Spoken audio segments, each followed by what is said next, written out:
High friends, welcome to my channel Jyotsna Ray creation. আশা করি আপনারা সকলেই ভালোই আছেন। আজ আমি আপনাদেরকে দেখাবো স্টিম সন্দেশের রেসিপি। স্টিম সন্দেশ বানানোর জন্য আমি এখানে 500 গ্রাম ছানা নিয়ে নিয়েছি। জল ঝরিয়ে নিয়েছি একটা স্টেনারের ওপরে রেখে। 3 চামচ মিল্ক পাউডার, পরিমাণ মতো কেশর, 4টি ছোটো এলাচ, 3 চামচ চিনি গুঁড়ো করে নিয়েছি। মিষ্টিটা আপনারা আপনাদের পছন্দ মতো কমিয়ে বা বাড়িয়ে নিতে পারেন। এখন মিক্সিং জারের মধ্যে আমি ছানাটা দিয়ে দেব এবং হাতের সাহায্যে হালকা ভেঙে নেব। 3 চামচ চিনি, 3 চামচ মিল্ক পাউডার, সুগন্ধের জন্য এলাচ গুঁড়ো, 4 চামচ দুধ দিয়ে দেব। মিক্সিং জারের ঢাকা পরিয়ে নিয়ে আমি 10 থেকে 15 সেকেন্ড মিক্সি চালিয়ে একটা মিহি পেস্ট বানিয়ে নেব। 10 থেকে 15 সেকেন্ডের বেশি আমি মিক্সি চালাবো না। আপনারা আমার এই রেসিপি ফলো করে বাড়িতে অবশ্যই একবার স্টিম সন্দেশ বানিয়ে খাবেন। যদি ভালো লাগে লাইক, কমেন্টস এবং শেয়ার করবেন। নিত্য নতুন রেসিপি পেতে আমার চ্যানেলটি সাবস্ক্রাইব করার অনুরোধ জানালাম। এখন আমি একটা স্টিলের পাত্রে ঘি ব্রাশ করে নেব।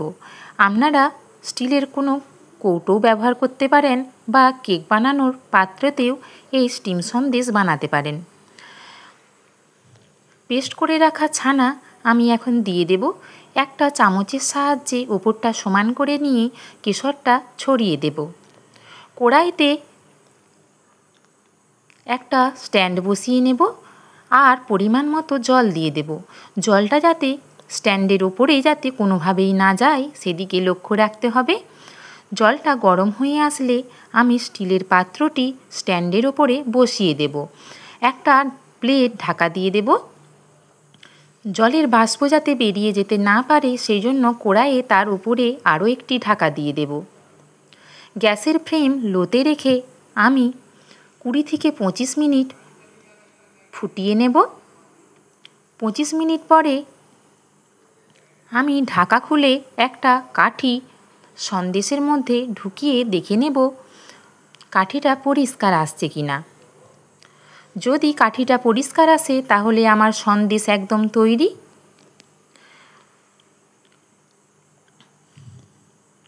এখন আমি ঢাকা খুলে দেখে নেব আমার কাঠিটা পরিষ্কার আসছে কিনা। আমার কাঠি একদম পরিষ্কার এসেছে। আমার স্টিম সন্দেশ একদম তৈরি। এখন পাত্রটিকে আমি 1 ঘন্টা ঠান্ডা হতে দেব। তারপর 4 থেকে 5 ঘন্টার জন্য ফ্রিজে রেখে দেব। 5 ঘন্টা পরে আমি ফ্রিজ খুলে সন্দেশের পাত্রটি বের করে নেব এবং ছুরির সাহায্যে কেটে আমি আমার পছন্দ মতো শেপ দিয়ে দেব। আমি এখানে সন্দেশের স্কোয়ার শেপ দিয়েছি। আপনারা আপনাদের পছন্দ মতো যে কোনো শেপ দিতে পারেন। আমার স্টিম সন্দেশ একদম তৈরি।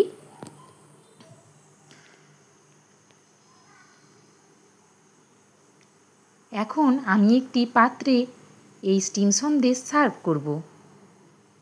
আমার রেসিপি দেখার জন্য আপনাদের সকলকে অসংখ্য ধন্যবাদ এবং অবিরাম ভালোবাসা। সকলে ভালো থাকবেন, সুস্থ থাকবেন। দেখুন আমার স্টিম সন্দেশ কত সুন্দর হয়েছে।